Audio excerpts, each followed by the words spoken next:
Everyone thinks Facebook killed MySpace. They're catastrophically wrong. The demise of MySpace wasn't a sudden, brutal execution by a younger, hungrier rival. It was a slow, self-inflicted strangulation, a cautionary tale of corporate complacency and a profound misunderstanding of its own user base. At its peak in 2006, MySpace was the undisputed king of the internet. It was a cultural phenomenon, boasting 75 million unique visitors a month, eclipsing even Google in page views for a time. Every band, every teenager, every aspiring influencer, they all had a MySpace page. Its roots were humble, born in 2003 from the ashes of a failed online storage company called eUniverse. Co-founders Tom Anderson and Chris DeWolf saw the burgeoning popularity of Friendster and decided to build their own, better version faster. What made MySpace unique was its embrace of individuality and creativity. Users could heavily customize their profiles with HTML, embed music, and connect directly with their favorite bands. It felt like a digital canvas, not a sterile database. This vibrant, chaotic energy was its superpower.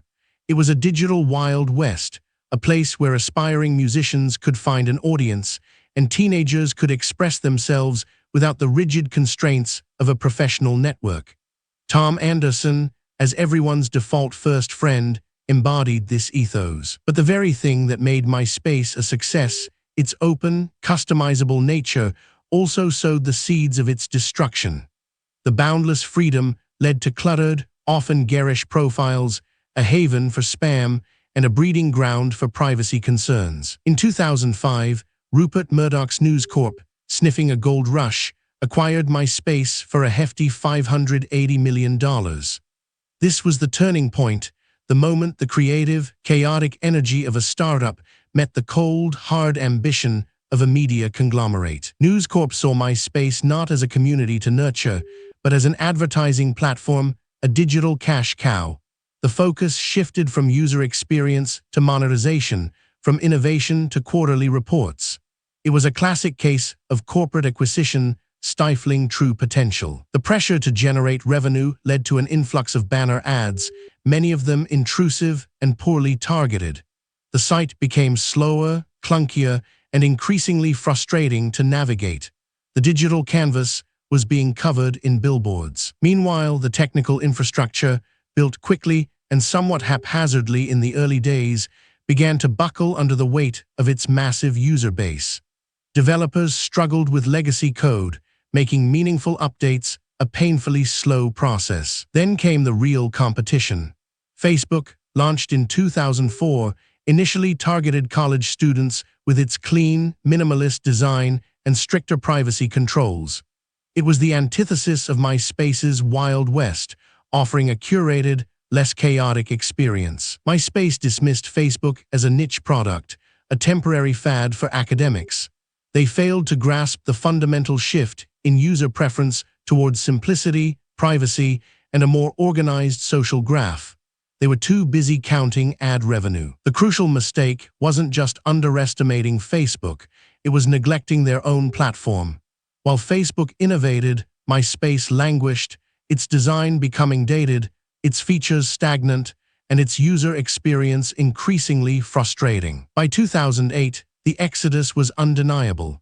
Users, particularly the younger demographic, began flocking to Facebook, drawn by its cleaner interface, better privacy controls, and a more seamless connection with their real-world friends. News Corp, in a desperate attempt to catch up, attempted redesigns and new features, but it was too little, too late. The damage was done.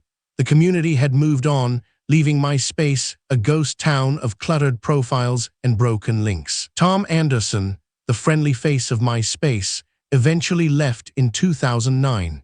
His departure symbolized the end of an era, the last vestige of the platform's original, user-centric vision fading into the rearview mirror. By 2011, News Corp sold MySpace for a paltry $35 million, a fraction of what they paid for it.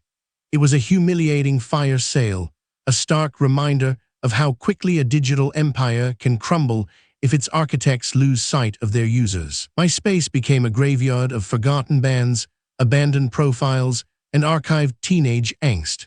Its story isn't just about Facebook's triumph. It's about MySpace's failure to adapt, its corporate overlords prioritizing profit over people, and its inability to evolve with the very culture it helped create. It serves as a stark warning. In the fast-paced world of tech, even kings can be dethroned not by a direct attack, but by their own neglect and misplaced priorities. A lesson many companies, even today, still struggle to learn. Next, we unravel the intricate web of deceit behind Enron's catastrophic collapse.